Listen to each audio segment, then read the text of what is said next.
You have a woman that is an Arab and saying that they having problems with a lot of divorces, right? I mean, this issue with divorcing is really spreading out there. Let's go ahead and review.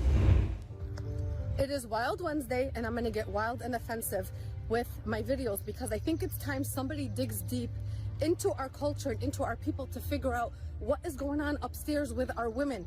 Divorce is on the rise more than ever among Middle Easterns, whether they live in the Middle East or abroad. And just like we saw among westernized countries like America, when the women became independent is when the family structures collapsed. Oh boy. Oh. Uh-oh. When the women got independent, the family structure collapsed, just like in the Western world. So basically, I guess the boss chick mentality is creeped up in the Middle East, and now it's making the family structure fall apart. That boss chick thing, all they are, to become a boss chick, you're becoming a man in a skirt. But you're not biological, of course, but you just literally have to take on the characteristics of a man. They collapsed to the point where now women are waking up and saying, you know what? I want a home again.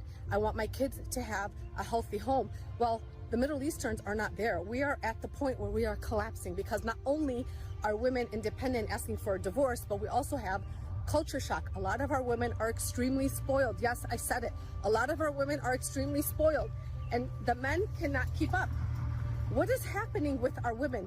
We went from a point where Arab men used to tell each other, marry her young, مشان تربيها على إيدك, so you can raise her your way, which is not right either. Come to find out, المرأة ما بتتربى. You cannot raise a woman because we get to a point where we know what we want. And did you guys know that 70% of divorces are initiated by women? And of those women, 90% of them are college educated. Uh-oh. Yes, that is the truth. The more they go to that college over there, and then the deeper they get into that education world, then they don't want to be married. Yes, those educated women do not want to be married because they're trying to go into worlds where they're competing with men. They're not going into professions where they can still rest in their femininity a lot of times. You understand? So that's been an issue. That has been an issue big time. Let's continue. Are they sick of the abuse and they want out because they know they can support themselves? Or do they no longer want to make the sacrifice for their marriage? Let's talk about it. Well, so now in the Middle East, they dealing with divorces. They dealing with the collapse of the family. And so you're going to start seeing Middle Eastern dudes traveling to other countries, getting women that have traditional family values. Now, listen, I don't have an issue with education. Education to me should be a tool in your arsenal to justify into a means, right? Okay, I get this education so I can get this much of a bag. But this is the issue. When women get certain amounts of money, they don't even think like men. A woman that makes $200,000 a year has a different mentality than a man that makes $200,000 a year, especially with dating. Women say, well, I need a man that makes at least that much or more. Because in their mind, I don't fool no lowly man that's making $50,000 or $45,000. He's beneath me.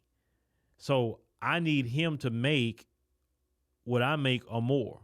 A man don't look at women as beneath them. When they can make $200,000 and a woman only making $40,000, $35,000, we don't view women as beneath us.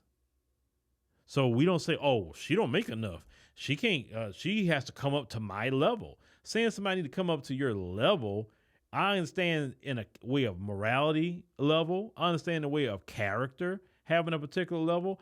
I even understand to say, you know what, coming up to a level is being responsible. Like, do she have a place to stay? Do she pay her bills? She may not have much, but do she pay her bills? Do she pay them on time? I mean, is she a good person? Is she a person that tells the truth? Is she a smart person? I mean, the things that's important.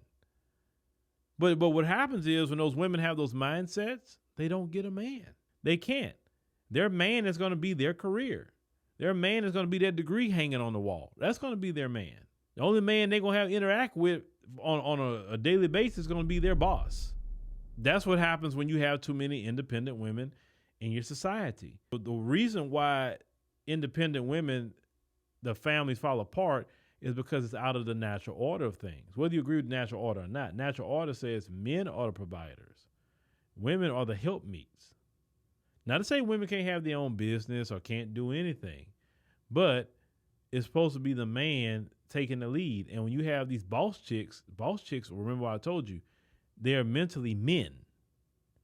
So they're not going to listen to you. And that's what destroys the family right then and there. But let me know what y'all think about, what this Arab woman is saying. Like I said, this is spreading to the Middle East, which I'm kind of shocked. I'm quite shocked. I'm curious to know what country she's talking about, though.